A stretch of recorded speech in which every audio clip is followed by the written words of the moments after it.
stop what you are doing. There are 5 CRA rule changes that took effect in 2026 that directly affect Canadian seniors receiving CPP, OAS, and GIS. Most seniors have never been told about a single one of them, not by Service Canada, not by the CRA, not by a letter in the mail. And the combined dollar value of what these 5 changes mean for the average Canadian senior, either money that is now available and unclaimed or money that is quietly being lost without explanation, is worth thousands of dollars over the next 12 months alone. Today we are going through all 5 in plain language with the exact confirmed numbers, and by the end of this video you will know exactly which ones apply to your situation and what you need to do before the window to act closes. But before I get into any of it, tell me in the comments right now, has anyone from Service Canada or the CRA personally contacted you in 2026 to explain any change to your CPP, OAS, or GIS, yes or no? Drop your province below, because the answer this community gives to that question is going to tell us everything about how these changes are being communicated or not communicated to Canadian seniors right now. This channel exists for one reason: to make sure every Canadian senior receives every dollar they are entitled to before the window closes. Subscribe and turn on notifications now so this information always reaches you first. Dorothy is 73 years old. She retired after 26 years as an administrative assistant in Fredericton, New Brunswick. She receives CPP of $720 a month and full OAS. She files her taxes every year. She does everything the government asks of her. In July 2026, her GIS payment did not arrive. Not reduced, not delayed, gone. Her account showed nothing from the GIS program on payment day. She called Service Canada. After 41 minutes on hold, she was told her GIS had been suspended because her 2025 income tax return had not been processed before the July recalculation ran. Dorothy had filed her return, but she filed it on May 3rd, 3 days after the April 30th deadline. The CRA received it, but processing took longer than expected. When Service Canada ran the July recalculation, the return was not yet assessed. Service Canada had no income information. The GIS was suspended. Dorothy lost $1,098.85 in July. And because the July payment window had already passed, that month of GIS is not recoverable. 3 days late, $1,098.85 permanently gone. And the worst part, Dorothy had no idea the April 30th deadline for tax filing was directly connected to her July GIS payment. Nobody from Service Canada had ever explained that link. Nobody from the CRA sent a letter, and Dorothy is not alone. This is happening to Canadian seniors coast to coast right now, and it is the first of 5 CRA rule changes that most seniors were never told about. Now here is where it gets really interesting, and honestly this next part is the reason this video exists. Tell me in the comments right now, did you know that filing your tax return even 1 day late could suspend your GIS payment entirely starting in July? Yes or no? I am reading every single comment. Rule change number 1, the GIS and filing deadline connection that is suspending thousands of senior payments in July 2026. Late filers risk a temporary suspension of GIS benefits starting in July because the CRA cannot recalculate without a current tax return on file. Even seniors with zero income must file a return every year to maintain continuous GIS eligibility and avoid payment gaps. WebATF. This is not new information to the government. It is new information to most seniors. Every July, Service Canada recalculates GIS eligibility for every Canadian senior based on the previous year's tax return. For the benefit year running from July 2026 through June 2027, that calculation uses your 2025 return. If that return was not filed and fully assessed before the July recalculation ran, Service Canada has no income information. The GIS does not reduce, it suspends entirely. The maximum monthly GIS for a single senior is $1,098.85 per month. For a couple, it is different depending on their income situation. Every month of suspension is money that does not come back. And here is the part of this rule that most seniors have never heard clearly stated. If you file even 1 day late, your GIS stops in July. Don't just file file early. Immigration News Canada 1 day, $1,098.85, gone permanently for that month. If your 2025 return has been filed, log into your CRA My Account today and confirm it shows as assessed. Not received, assessed. If it shows as received but not assessed and more than 8 weeks have passed since you filed, contact the CRA immediately and ask specifically about the processing status. Rule change number 2. The OAS clawback threshold change for July 2026 that is reducing payments for some seniors without any explanation arriving in the mail. For OAS payments received between July 2026 and June 2027, the clawback threshold is $93,454 based on 2025 income. Keltrack, here is what changed. The OAS recovery tax, the clawback, is now being applied based on your 2025 income for the benefit year running from July 2026 through June 2027. And the way it arrives is the part that blindsides seniors every single year. It does not arrive as a separate bill. It does not arrive as a letter explaining that your OAS is being reduced. It arrives as a smaller deposit on the same date through the same direct deposit with no note attached. A senior whose income in 2025 was slightly above $93,454, perhaps because of a one-time RRIF withdrawal, a property sale, or an investment gain that year, will see their July OAS deposit reduced by 15 cents for every dollar above that threshold. The reduction begins silently, and for a senior who was not aware it was coming, the smaller deposit in July looks like an error rather than a calculated clawback. If a recovery tax applies, it is generally spread over 12 monthly OAS payments after the CRA calculates it rather than being limited to a one-time lump sum at tax time. WebATF, if your July OAS deposit looks smaller than June, log into your CRA My Account and check your benefit repayment amount. If the clawback is being applied, you will see it there. And if the income figure being used was inflated by a one-time event in 2025 that will not repeat, a tax professional can advise on whether a formal adjustment is available. Rule change number 3. The Canada Groceries and Essentials benefit replacing the GST credit and the 2-return rule most seniors have never been told about. This is the rule change generating the most confusion in Canadian senior communities right now, and it is the one where the gap between what seniors assume and what the CRA actually requires is widest. On February 12, 2026, the Canada Groceries and Essentials Benefit Act received royal assent.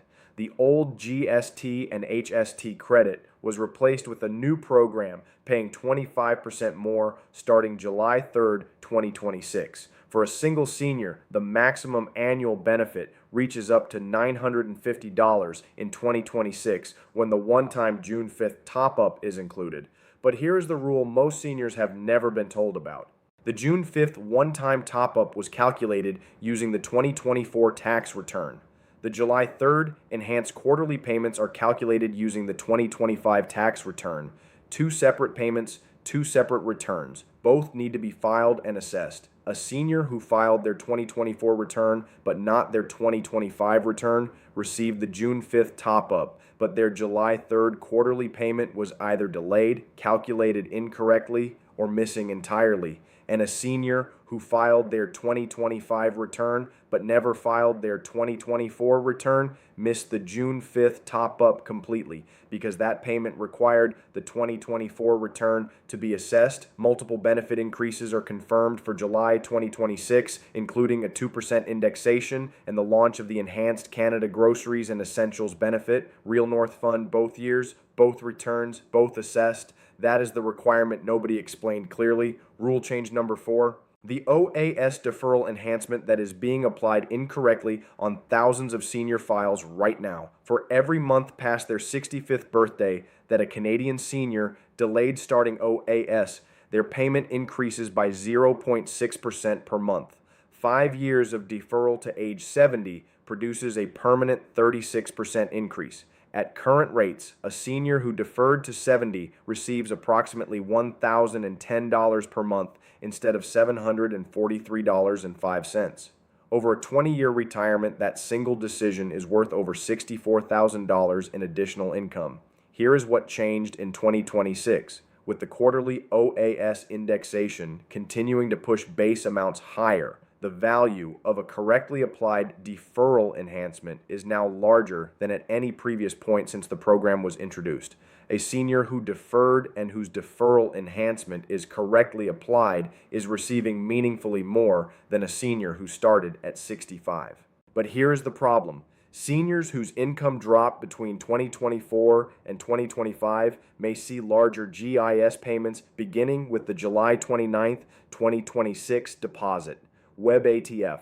And for seniors who deferred OAS but whose deferral election was never correctly recorded on their Service Canada file, the enhanced amount may not be reflected in their current deposit. They are receiving the base rate instead of the enhanced rate. And because the deposit arrives without a breakdown, they have no way of knowing the enhancement is missing unless they check. If you deferred your OAS past age 65, log into your My Service Canada account and confirm your current payment amount reflects the deferral enhancement. Compare it to what it should be based on how many months past 65 you delayed. If the numbers do not match, contact Service Canada immediately. And if you are past age 65 and have not yet applied for OAS at all, apply immediately. Retroactive payments are available for up to 11 months. At current maximum rates, 11 months of missed OAS is over $8,000. Every month without an application is a month of eligibility that disappears permanently. Rule change number 5, the TFSA overcontribution penalty that is hitting Canadian retirees who transferred savings in 2025 and 2026 without checking their available room first. The TFSA limit for 2026 remains $7,000. The total cumulative TFSA contribution room for a Canadian resident who has never contributed and was born in 1991 or earlier is $109,000 as of January 1st, 2026. Canada Immigration. Here is what is catching Canadian retirees right now. Many seniors who received lump sum amounts in 2025 from a property sale, an inheritance, a RRIF withdrawal, or a workplace pension commutation moved money into their TFSA believing they had room available. Some of them did not. And the CRA's penalty for TFSA overcontribution is 1% per month on every dollar above the contribution limit for every month the excess remains in the account. A TFSA overcontribution penalty tax of 1% per month every month. The excess amount stays in your account based on the highest excess TFSA amount in that month. TCFF CAA retiree who overcontributed by $20,000 and left the excess in the account for 12 months is facing $2,400 in penalties on money that is completely legitimate, on a decision they made in good faith, simply because they did not verify their available room before making the contribution. And here is the specific 2026 timing issue that is making this worse for seniors right now. TFSA records from 2025 will be processed by April 2026. This is the best time to check your TFSA contribution room in your CRA account. Real North Fund, the CRA's TFSA records for 2025 were just processed. If you made any TFSA contributions in 2025, and if your available room was less than you assumed, the penalty for any overcontribution that occurred in 2025 is now visible in your CRA My account, and it has been accumulating monthly since the overcontribution first occurred. Log into your CRA My account today. Check your TFSA contribution room. If the available room shown is lower than expected, or if the account shows a penalty amount, contact a tax professional immediately about withdrawing the excess and applying for penalty relief before the overcontribution compounds further. Tell me in the comments right now, which of these 5 rule changes surprised you the most? Was it the GIS and filing deadline connection, the OAS clawback arriving silently as a smaller deposit,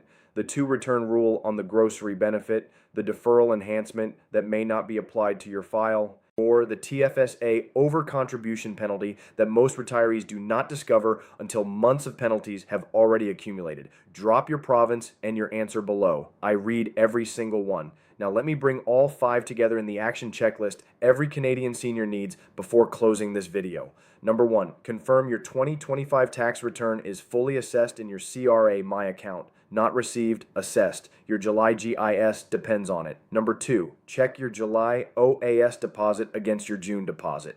If it is smaller, check your CRA My Account for a benefit repayment amount. Know whether a clawback is being applied and why. Number 3, confirm both your 2024 and your 2025 tax returns are filed and assessed. Both years are needed for the full Canada Groceries and Essentials benefit in 2026. Number 4, if you deferred OAS past 65, confirm your current deposit reflects the deferral enhancement.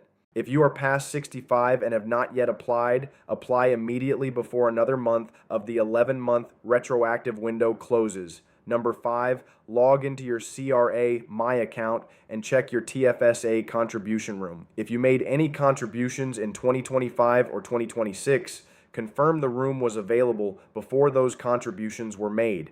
If a penalty is showing, act immediately. 5 rule changes. 5 windows that are either open right now or closing fast. And in every single case, the seniors who protect their money are the ones who checked before the CRA letter arrived. And if this video helped you understand something you did not know before, hit the like button right now. 1 second. It is the only way this reaches the next Canadian senior who is inside one of these 5 situations without knowing it.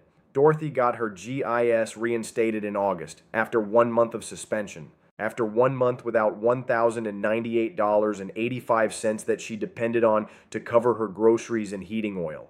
She told her daughter afterward, "I filed my taxes. I did everything I was supposed to do. I just did it 3 days too late. Nobody told me 3 days would cost me over $1,000. That is exactly why this video exists. You now know what Dorothy knows. Before July arrives, protect your income, check your file, and make sure someone else hears this before the deadline passes. You earned every dollar of these benefits. Make sure you receive all of them.